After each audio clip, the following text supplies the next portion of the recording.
జంతువులన్నీ కూడా వాటి పిల్లలను కాపాడుకోవడానికి ఎన్ని ప్రయత్నాలు చేస్తాయో, కోడి తన పిల్లల కొరకు పోరాడుతుంది.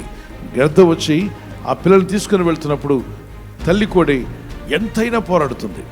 పాము ఆ కోడి పిల్లలు తినడానికి వస్తున్నప్పుడు తల్లి కోడి బిగ్గరగా శబ్దం చేసి శాయశక్తిలో పోరాడుతుంది తన బిడ్డను కాపాడుకోవాలని. జింక పిల్ల దాడుతున్నప్పుడు మొసలి పరిగెత్తుకుంటూ వచ్చింది. ఆ చిన్న పిల్ల ఎక్కువగా ఆ నీటిలో ఈదలేకపోతుంది.